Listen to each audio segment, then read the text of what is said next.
turned 30 2 weeks ago. And that means that I have spent the last 14 years of my life trying to get good at this, trying to get good at stand-up, trying to have the career that I am now fortunate enough to have. Thanks to all of you, honestly, yeah.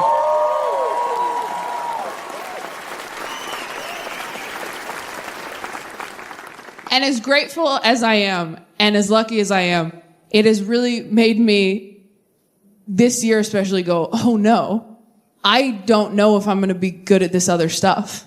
I mean, I know I'm a good comedian. I don't know if I'm a good person. I don't know if I'm a good parent. I don't know if I'm a good partner. This hour of material that I'm doing right now, that's like, can I have it all? I don't even know. This is not a bit, DC. I am genuinely concerned. Because I know how hard it is to do this job and be in this business and have a family. I see how hard friends of mine work at it. I also see how little work people put into it. There are a lot of people in this business who are like, you can have kids and travel. They got FaceTime now, which feels like tying your dog up outside a coffee shop and going, I can see him through the window. He's okay. And I still have a lot of childhood shit that I'm working through on my own. I don't want to put that on a kid, right? Like, I was watching a TED Talk recently. Sorry, I was watching a TikTok recently. I always get those confused. The information's still good, it's just vertical. That said, if you have childhood trauma you are still working through as an adult, you need to learn how to parent yourself as a grown-up. So I've been trying to do that in order to heal. I've been trying to parent myself. But I kind of feel like I got pregnant with me in high school. And I was not ready for this responsibility. And now I wake up every morning, totally overwhelmed, trying not to shake me. Like, okay, if I let you watch TikTok on my phone for 30 minutes, will you please stop crying? All my friends are like, are you okay? I'm like, no, I think I have colic. I kept me up all night. I love TikTok, but you know what's so funny to me about TikTok? All these kids on TikTok who are like lip syncing and dancing and like pretending they're in a music video, right? We all did that growing up, didn't we? Yeah, like alone in your room in the mirror, hairbrush, of course. But if anyone had walked in on you doing it, you would have killed yourself, right? And these kids are online, like, I hope millions of people see this. It's like, you could benefit from some bullying, I think. Might have overcorrected a bit. But I do have a lot of friends who are getting married and having kids, and, you know, they're condescending as hell. It's so funny how the same girls who used to wake up drunk on train tracks are now like, I don't know how you stay out past 10 p.m. Your lifestyle's really unhealthy. I'm like, I've seen you snort coke off a rusty bike rack. But you keep sniffing that baby's head like we all forgot.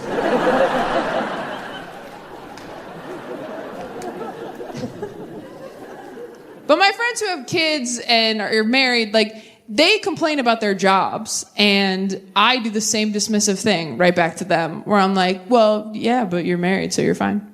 They're like, yeah, but I'm miserable 60 hours of the week. I'm like, yeah, but you have your dream dick, so you're fine.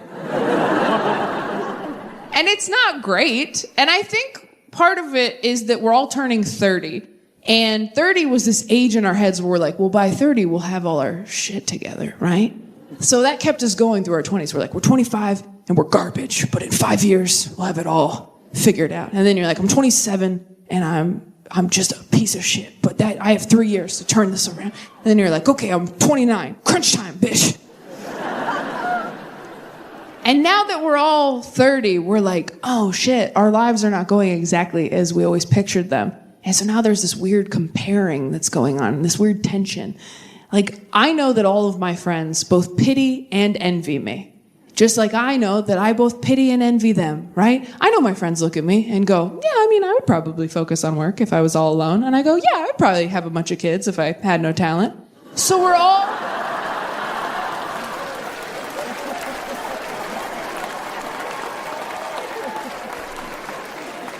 And it's not healthy per se.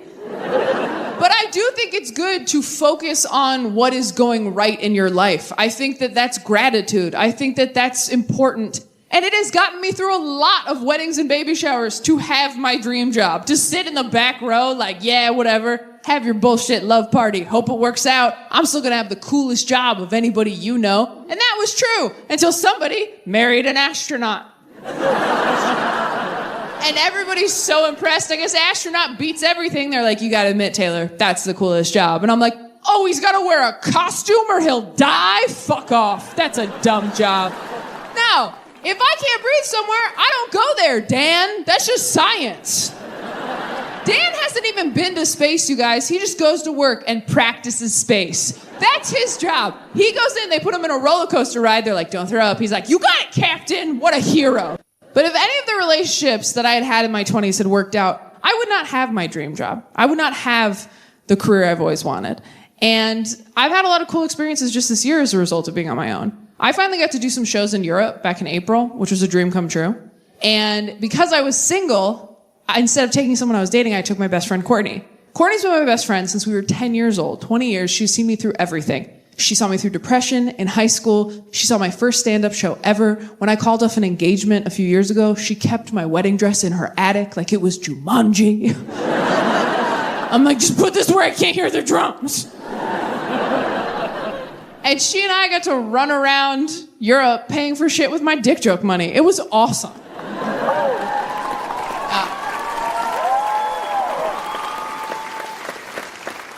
And it was really special to have her on that trip with me because exactly a year before that, last April, I was alone in a green room in Colorado, pre-show, post some breakup. And I got a call from Courtney. And I was like, hey, I thought you were on vacation with your boyfriend this weekend. And she goes, yeah, no, we are, but I just want to check in and see how you were doing. And I was like, oh, that's so nice. And I talked to her about me for like 10, 15 minutes. And finally I was like, hey, you're not really saying anything about you and your trip. I mean, are you guys okay? And she goes, oh my God, yes. Oh yeah, no, we're great. We're great. We're actually, we are actually engaged. And I was like, what? Oh my God, why did you ask about me at all? And she goes, I don't know. I guess I just wanted to make sure that you were in a place where you could hear it.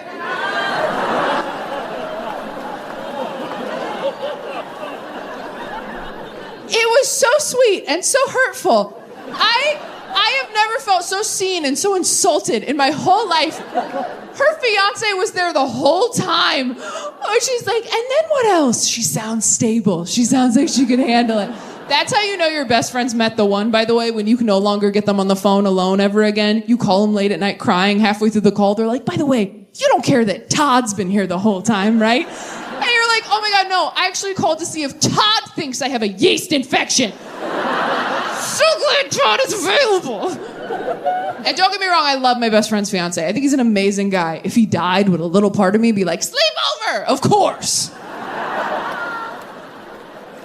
But I really was so touched that she was thinking about me and my mental health during her engagement that I went out on stage that night and I said, before we start the show, can you guys do me a huge favor? Can we make a video for my best friend who just got engaged? And the crowd's like, yeah. So I got my phone, I put it on selfie mode, and I went 1, 2, 3.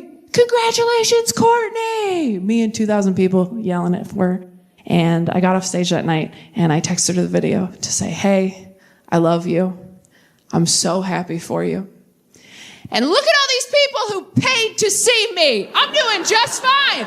I have one of Hugh Jackman's gloves. Thank you so much, DC. You are absolutely amazing. The real reason he and I broke up is the reason everybody breaks up. We were no longer having the amount of sex you need to have in order to ignore everything that's wrong with each other.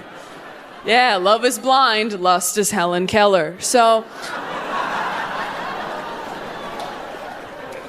we weren't there anymore. And it got tough because I have a fairly high sex drive. Not crazy high, not like I'm gonna catch something at the bus station high.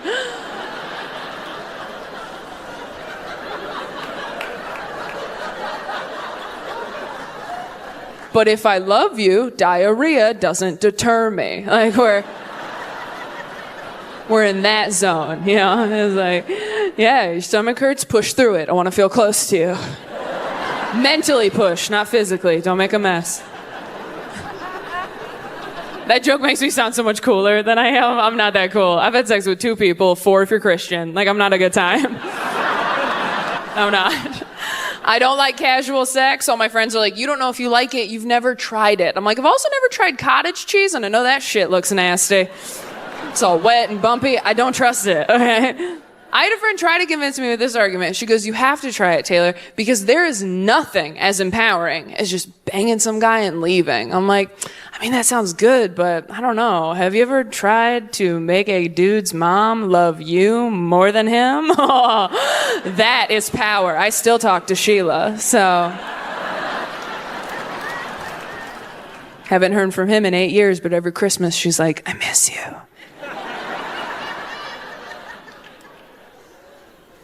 I was very sheltered growing up. I was terrified of sex. I thought I would be bad at it. Now that I'm older, it's so easy to be good at sex, isn't it? Oh my gosh. All you have to do is approach it with the enthusiasm of a child. Just put everything in your mouth. Like, if you can reach it and it fits, that's where it goes. Pretend you're 4 and your partner's made of Legos. It's not complicated. I grew up very religious, so I was encouraged to abstain from drugs and alcohol and sex and enjoyment. And being abstinent is when you wait until marriage to have sex. They used to tell us the safest sex is no sex, which is a lot like saying the safest travel is books. When I have a daughter, I'm going to make sure she's abstinent in high school, and probably before that while we're at it, because when I was younger and I was abstinent, I was not having sex, but I was having other things done to me. And I don't know if you know this, but other things are kind of the best part of sex for ladies. So while my friends were having sex, I was the only one having orgasms. Yeah. I could not believe it when I found out. When my friends are like, yeah, me and Chad have had sex, but I've never, And I'm like, you're going to hell and you didn't even finish?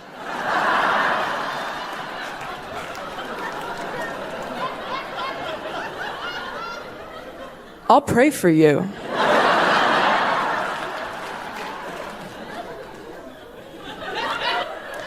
First time I tried to lose my virginity, I missed. That happened to anybody else in here?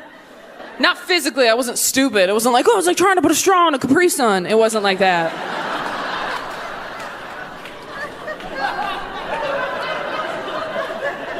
What happened was, I was waiting until marriage or until Jesus came back, because I'm like, my dad will like him, right? And I waited, and then finally, I tried to lose it to my boyfriend in college, who said, no, thank you, which was a bit of a curveball.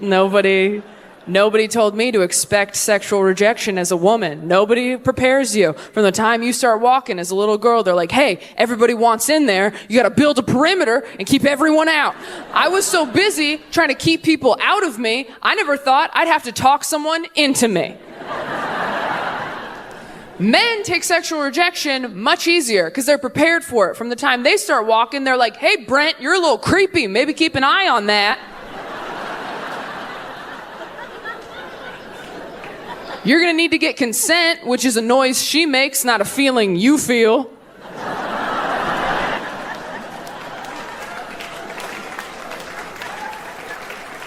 But because men are prepared for it, they bounce back real quick. They walk around like vacuum salesmen, just like, there's another house over here.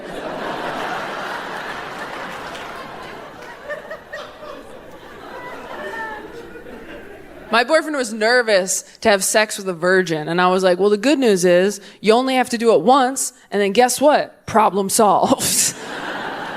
I felt like a high schooler trying to get a job at the Gap. Just like, oh, well, we really want someone with retail experience. It's like, well, how am I supposed to get some unless someone takes a chance on me?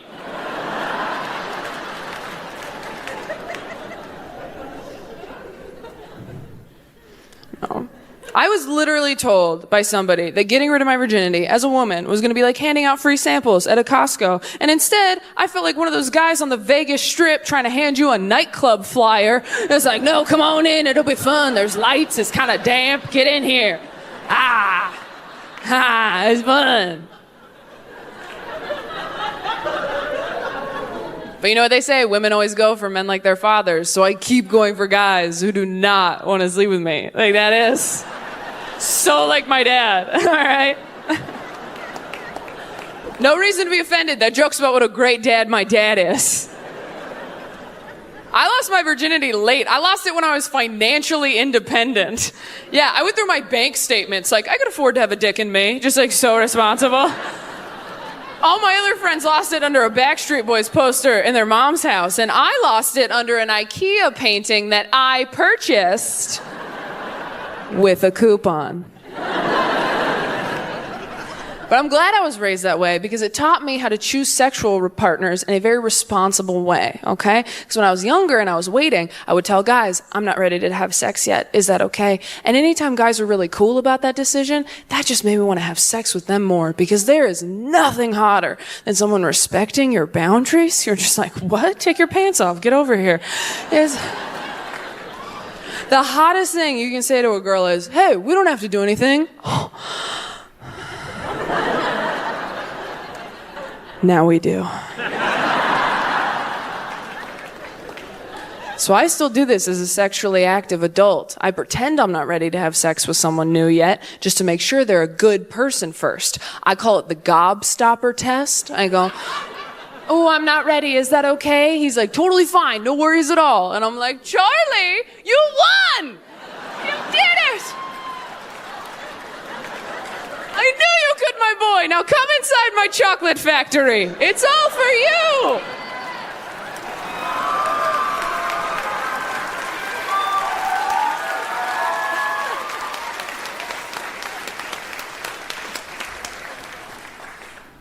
With the guy she's dating. I was like, really? She goes, yeah, would you ever have a threesome? I was like, oh my God, no. I didn't want to hang out with two other people. I've never been in the middle seat on a flight fighting for an armrest, like, wish we were all naked. That would be cool.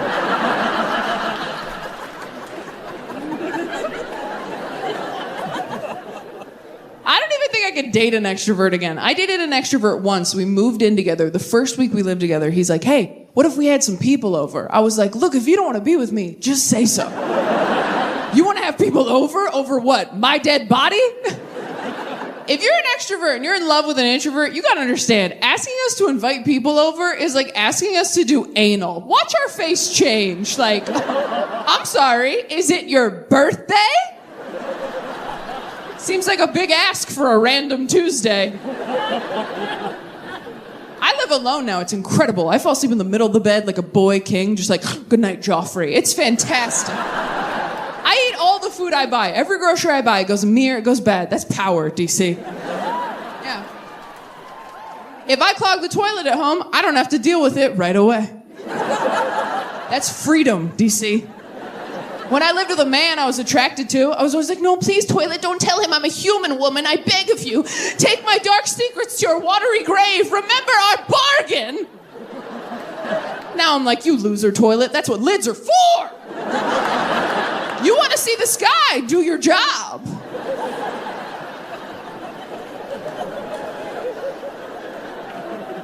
I was so afraid of being single all throughout my 20s. I was terrified. Which, hey, close enough, but it did make me laugh real hard. Just, who betrayed Jesus? Bob the Tomato! I remember he bounced in like, you're gonna die, Jesus. I'm kidding. They didn't do it. No, they didn't do the crucifixion on VeggieTales. They wouldn't do that. That's crazy. That's way too dark. Also, no arms, so who's gonna do the finale? What are they gonna do? Put baby carrots on Larry? That's insane. We can't do that. I assume, even if you didn't grow up religious, you know, like, Noah's Ark. Most people know that one. That's our big one. It's on the cover of all of our coloring books. Yeah, it really is a testament to how fucked up the Bible is that we read Noah's Ark and we're like, that's the kid's story. That story is dark as hell. It's about God drowning all his kids because they were being annoying. And we're like, yeah, that should be the mural in the nursery. Come here, little buddy. These are the animals he didn't drown. Oh, what a lucky horsey that got to go on the boat with one friend. It's the rainbow. I think they think the rainbow saves it. God sent Noah, who probably had some trust issues at that point, the rainbow as a promise to never flood the earth again, which I think is the darkest part of the story. Rainbow after a destructive flood. I mean, that's like buying someone a ring after you push them down the stairs. That's crazy. Every time I see a rainbow, I don't think of gay rights. I don't even think of rain. I just think of God going, I mean, I didn't kill everybody.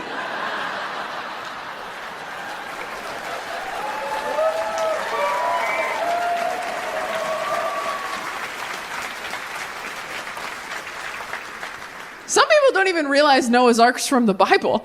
I've asked people, oh, do you know any Bible stories? They go, not one. I go, what about Noah? They're like, well, I know that one. Like, that's how much Bible stories have, like, infiltrated pop culture. I'd like to have kids, too, which is a shame because I'm so talented. And, you understand. I don't know what happened. A few years ago, I was like, yeah, I'll get to kids. And now it's like every day I wake up and my brain goes, you have goals. And my body's like, I'm empty, like all the time. I saw a baby in a fedora last week and I was like, I need to make something and put a hat on it right now. It came from somewhere inside me I didn't know existed. I felt like a young boy who'd just seen porn for the first time. Just like, what's happening to my body? I have to go home forever. I do still get annoyed with other people's kids, which I think will keep me empty a little bit longer. Like, my biggest pet peeve are those babies that wave at you from strollers. Have you seen these babies? They're strangers to you, but they wave like you owe them money or something. And it's like, hi, don't engage. It's a trap. The same thing happens every time. Hi. Hi. Hi. Hi, sweetie. How are you? You know why they laugh? Because they just wasted your time.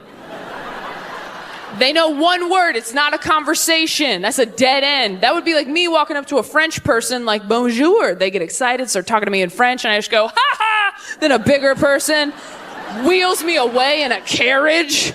Au revoir, asshole. You thought you made a friend, baguette.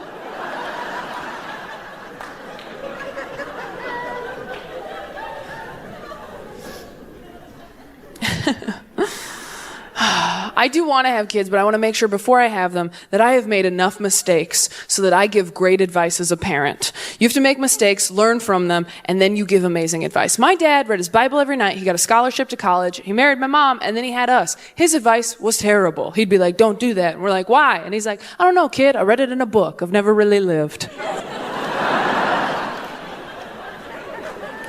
Joel Osteen pose. My uncle was a drug-dealing alcoholic who got shot in the 90s. I listen to everything that man says. Because he can back it up. He's like, don't do that. Why? Because Uncle Larry P's sitting down now.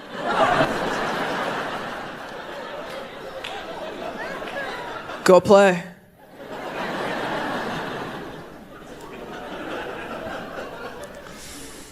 I just don't want to be one of these people that has kids too soon before I think about what it's going to be like. Like, my biggest fear is the technology thing. Like, my kids are always going to have the internet. And don't get me wrong, I'm young. I had the internet pretty early. I got the internet just as I was going through puberty, which was awesome. I had a magic box I could hop on and be like, is this hairnormal.com, upload picture?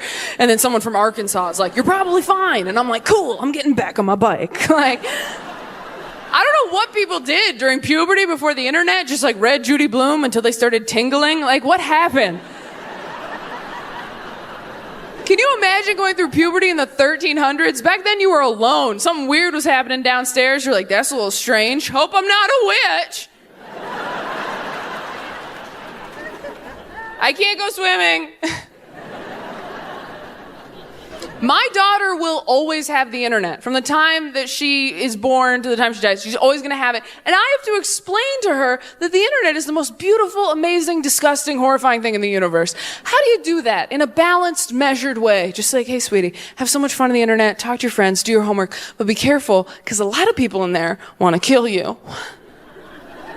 Everyone on the internet wants to kill me. No, not everybody. Some of them are just nice kids from Arkansas who want to let you know your pubic hair is A-okay. But yeah, some of them want to wear you like a skin jacket. So just please Look out for mommy, okay? But you met daddy on the internet. That's different. I met your daddy on a dating app. He sent me a very thoughtful emoji. And, just really saw me for me. But how did you know daddy wasn't a bad internet person who wanted to kill you? Look, you little bitch, I didn't, okay? I didn't, but mommy was going through a dry spell. Your daddy had nice shoulders, so I took a fucking chance. Tale as old as time.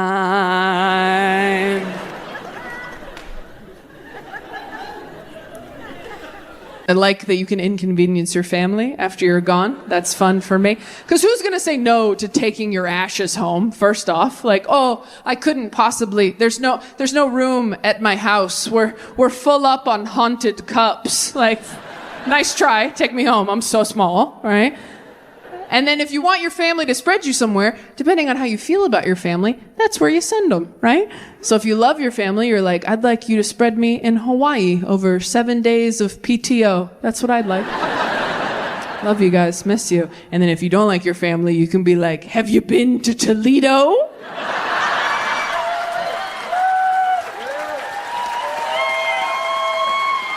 In January. Actually, no, I want you to do it right between Christmas and New Year's. My mom was cremated, and after my mom died, my dad got remarried, and when my dad got remarried, he gave my mom's ashes to my grandma, because return to sender, I guess. You're right, I am so sorry. Return to manufacturer, that's what it is. And his reasoning was, he was like, look, I'm getting remarried and I can't take these into another woman's home. And as his daughter, I was like, yes, you can. But as an adult woman now, I'm like, oh, no, you can't. I've dated straight men. I don't like it when they follow their exes on Instagram. You're telling me if he brought a little baggie of her bones inside and was like, this lives under the TV forever, I'd be like, cool, love that there. No, I'd be passive aggressive at best. I would probably flush a teaspoon of her every day. Just.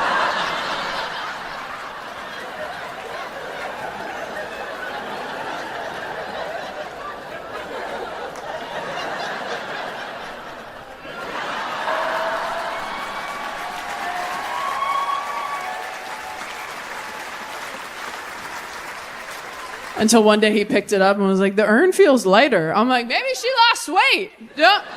Not you body shaming the urn, babe. You know what's funny about that joke? I don't even really feel that way anymore. I think a younger version of me felt that way. When you're single in your 30s, you don't care about so much. You kind of just want someone who's not going to bug you.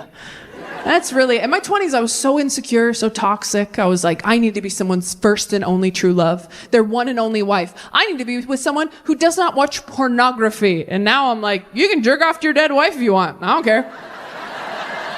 You want to put her bones under the TV? Is the TV playing my show? Then that's great.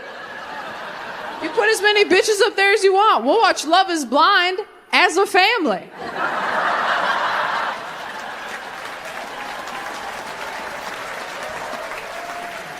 I told my buddy Dustin that, and he goes, what if you married a guy who was still in love with his dead wife? And I was like, she's not coming back. That's his thing to deal with. You know, lock yourself in the bathroom, smell her shirts, cry it out. But we're going to Chili's at 5. And the coupon's for 2, not 3. So get it all out of your system, babe. Hell, jerk off into the urn if you want. Hey, when life gives you lemons, make cement or whatever. It's romantic. She can swallow one last time.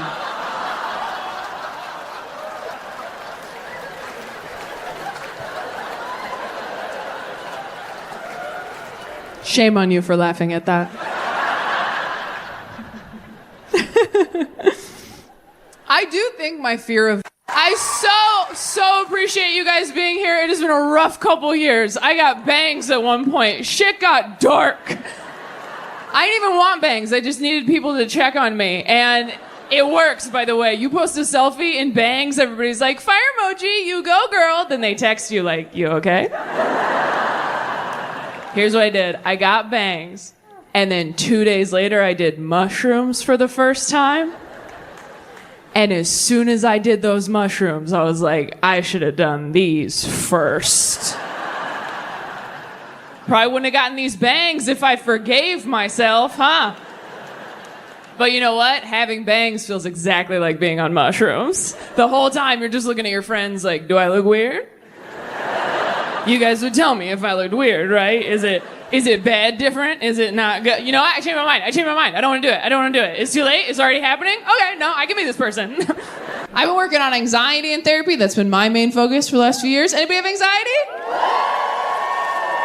Does anybody struggle with panic attacks? Has anyone ever gone to the emergency room for anxiety or panic attacks? Oh, a few of us. Look at that. What do we think was happening? Heart attack? Yeah. And then you get there and they're like, oh, it's actually your mind that's attacking you. Yeah. I'll make you feel better. I went to the emergency room once because I fell asleep in AirPods, woke up, couldn't find one, thought I swallowed it.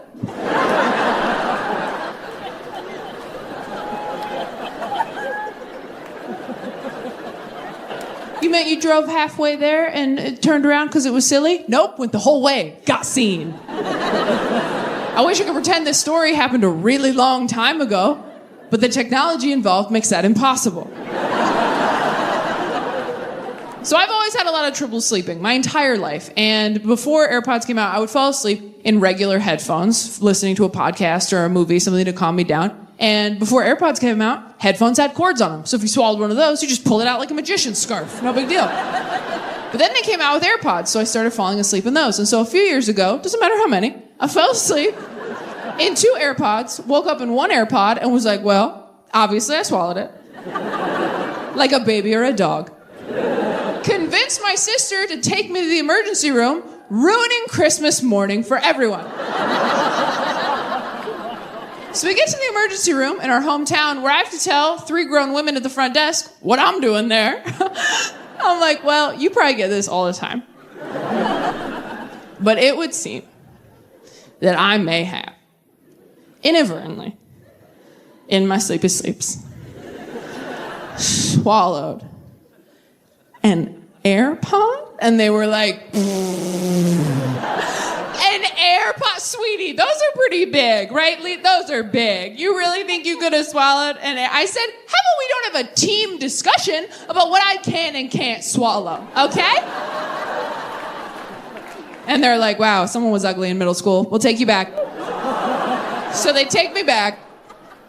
We're waiting for a doctor, which, by the way, I don't know what I thought a doctor was going to do if I had, in fact, swallowed an AirPod. They're not going to perform surgery. They're going to go, oh, my God, yeah, it's in there. Well, stop at Taco Bell on the way home. Good luck. Taco Bell, good for every occasion. I don't know what I thought the AirPod was going to do to me damage-wise in there. I'm like, what if it's still charged? What if it electrocutes my intestines or starts playing Glee covers and everyone can hear? My sister's like, you deleted them all. I'm like, no, all of them. Some of them are bangers. Before a doctor can come in to see us, my other sister calls us from home and goes, hey, yeah, we found it in the pillowcase. Does Crazy want to come home and have pancakes now? I'm so embarrassed. I want to sneak out the back as quickly as possible. I'm like, let's just go. Let's just leave. And my sister's like, you can't just disappear. They're going to think something bad happened. I was like, something bad did happen. Let's go. She's like, that's an emergency exit. I'm like, it's an emergency room. It's probably a regular exit. Let's leave. But here's my problem with the emergency room. When you are having an anxiety or panic attack, it is your only option, which is why I think they need to open a second option right next door called the anxiety room. All right? So you have the ER and the AR. And the ER is where you go when you've been shot, stabbed, you are actively bleeding. That's where you go. You fill out all that complicated paperwork because that seems like the time to do it. And then the AR is where you go when you're like, I don't know where the bad is, but it's in me somewhere. It's either cancer or the devil, but I have to get it out. And that is just one fill-in-the-blank form that says, I know that it is probably fine, but...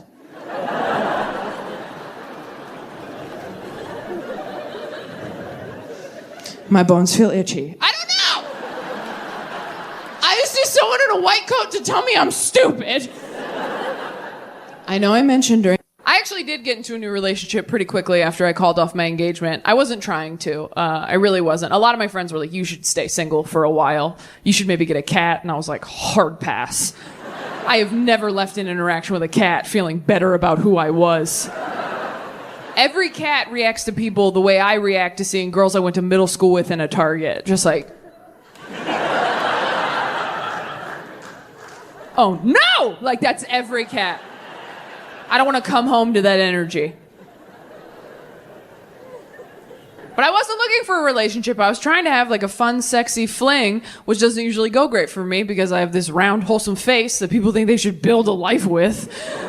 Every time I'm like, we could bone or whatever, guys are like, no, I'm all right. But you could meet my mom. Do you want to do that? You seem like you'd be better at meeting my mom than having sex. And they are not wrong, all right? I will meet your mom all night long. Moms like me so much for no reason. I was dating a guy years ago. We were totally on the rocks having problems. And I went to lunch with his mom hoping to get some advice. And halfway through lunch, she puts her hand on my hand and goes, you know, Taylor, my son's a lot like his father. And if I could go back in time,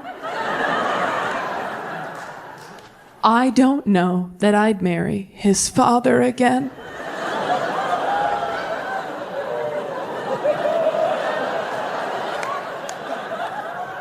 And I was like, are you saving my life in this Panera Bread right now? It was like a movie when an older character sacrifices themselves for the good of the journey. Like, she Gandalf'd me. She's like, fly, you fool!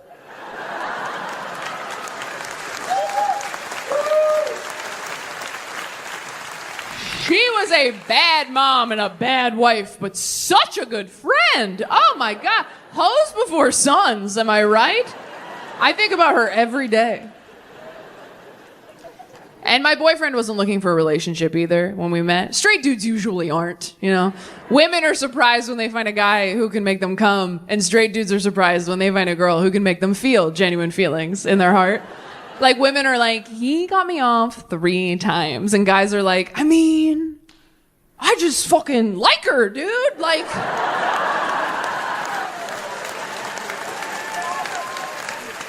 Like, we talked all day. I didn't want to hit her. It was nuts.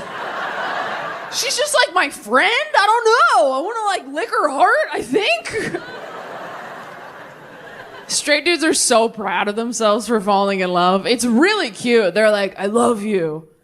Hell yeah, buddy. I knew you could get there. Women fall in love. We're like, I love you. Fucking again, you dumb bitch. You were supposed to love you first. You keep skipping that part. It is eat, pray, then love.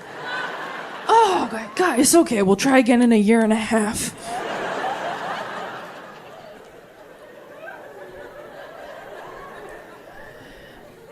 My boyfriend is 7 years older than me because I need to get back at my dad for some stuff. Older guys are just better. They're just better. You never have to ask them to buy Pepto-Bismol. They just have it in the house. They pull it out after dinner like a nightcap. Like, you want some pink juice, baby girl? You're like, yes, they would. Cheers. Older guys don't call you things like cute or hot. They call you things like stunning, gorgeous, shit with syllables. Things that would take a 20-something guy a little while to sound out. And older guys aren't, like, cute or hot either. You know, they're handsome, distinguished, like old pictures of your grandpa you shouldn't look at too long.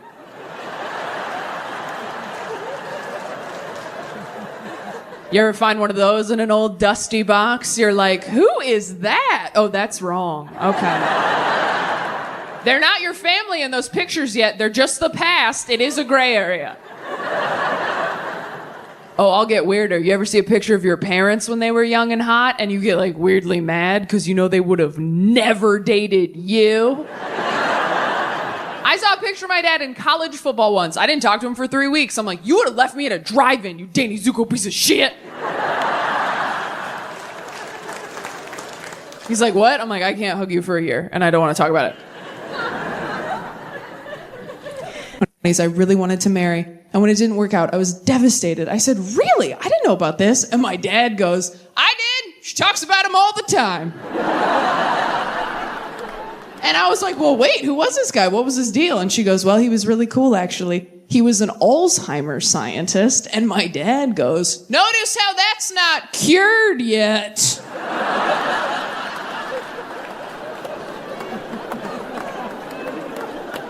And she's like, wow, honey, well, I hope we never get Alzheimer's. He's like, I hope we do, so we can all forget about this guy. I used to be way too loose with who I asked relationship advice from. I used to ask people in the audience, total strangers. I asked a couple in the front row of a show once, 2 couples therapists who had married each other. Which I know, you ever see like quadruple stuffed Oreos and you're like, enough, right? That is a hat on a hat. It's excessive. But I was like, wow, 2 off-duty couples therapists. You gotta ask them, right? I said, do you guys have any advice for people in relationships, maybe people who are fighting a lot? And they said, we do. You know how a lot of people have a safe word to stop sex? Everyone needs to have a safe word during fights. So I asked a married friend of mine, I said, do you guys have a safe word for fights? And he was like, what? I'm like, it's a word that when you say it during the fight, it stops the fight. And he goes, oh yeah, we have one of those. I said, really? What is it? He goes, cunt.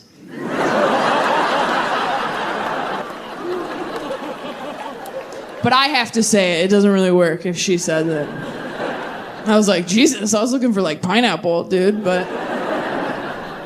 I used to ask people for relationship advice after breakups because I thought that was me working on myself, but it really wasn't. It was just me trying to figure out how to get into another relationship as quickly as possible so I wouldn't have to work on myself. The reason people don't want to be single for long periods of time is that once you're single for a little bit, you start to notice, ooh, some of the issues in my relationships are still here. And it's just me now. There's only one set of footprints in the sand. And no one's carrying my ass, right? Like, I've realized in the last year, I still have a lot to work on. I've realized I'm very petty in relationships. I realize that because I don't wear perfume when I'm single. Don't even think about it. I wear perfume when I'm in a relationship, though, because I know that if we break up and you smell that smell later, you'll get sad. And that makes me happy. I don't wear perfume to smell good. I wear it to haunt you later. I was on a first date with a guy. I realized we both had 3 younger siblings. I said, oh my God, let's text our sibling group chats right now. Ask them what our biggest flaw is. I'm so fun on a first date. I can't believe I'm alone. He texts his brothers, hey guys, what's my biggest flaw? And they write back, works too hard, cares too much. One of them wrote back dyslexic, which I thought was pretty funny. He couldn't read it, but I could. I text my siblings, hey guys, what's my biggest flaw? And my brother writes back immediately, probably that you expect everyone to hurt you, so you just leave before they can. I was like, dude, I'm on a date right now. He's like, oh, sorry, it works too hard. I thought this was a secure line. I'm a very emotional person. I'm a very emotional partner. I think I'm run by my emotions. Did you guys know that some people feel their feelings privately? Have you guys heard about this compartmentalizing bullshit?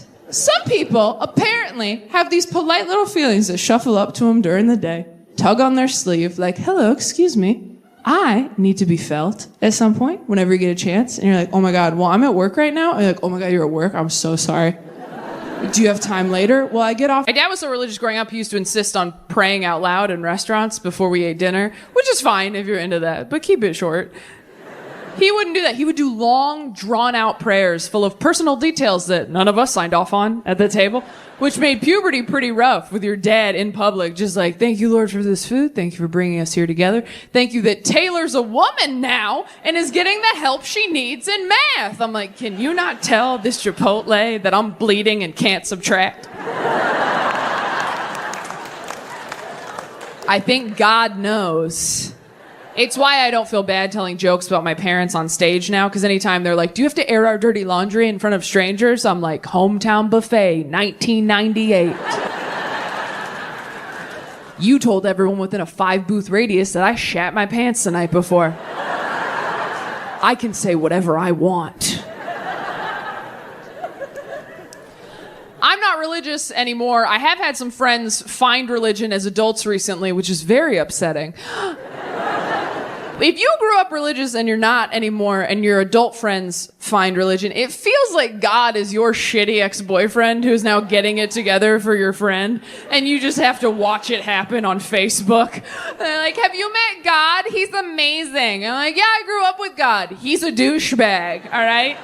Did he tell you were broken and you need him? That's his move. That's what he does. He says that to everybody. Don't drink what he gives you. You drink that, next thing you know, you're eating his body, the Holy Spirit's inside you. It's a whole system they have over at that frat house they call church. Who else uses Roman numerals? That joke makes it sound like I resent my religious upbringing, and I do, so I nailed it. But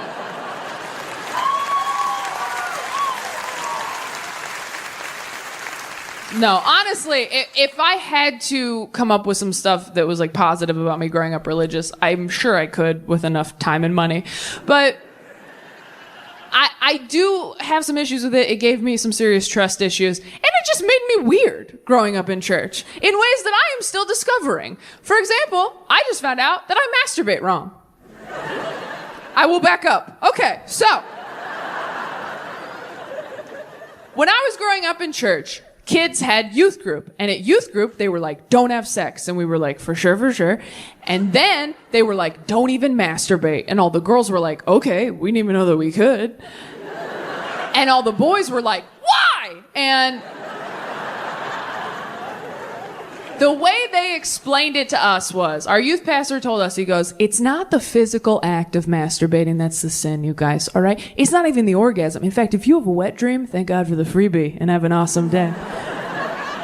But what are you thinking about while you're doing that to yourself, guys? That's what the sin is.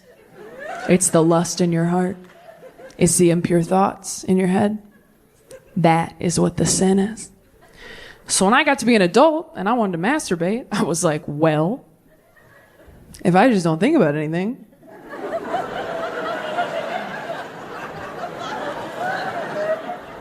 I could probably still go to heaven, right? Just like clear your mind, get in there, get it done. See you soon, Jesus, right? Touch nothing but the lamp.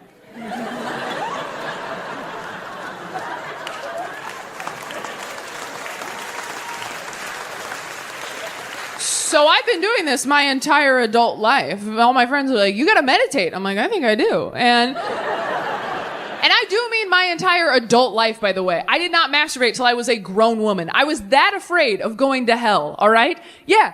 I had my first orgasm with my college boyfriend. Do you know how embarrassing that is to get your first orgasm from another person? That's like having a realtor show you your own house. They're like, and over here we have a second bathroom. You're like, a second bathroom? Like, you've been here for 19 years. You never went poking around on your own? You're like, I did once, but I thought Jesus would get mad. So, yeah, I don't actually own this place. I'm just renting it from the guy upstairs. And if I flood the basement, I do not get my security deposit back. So, is there anything else I should see while you're here? She's like, yeah, let me show you the doorbell. I'm like, oh, is the doorbell even important? She's like, the doorbell is the only thing that matters. Nobody comes inside without touching the doorbell.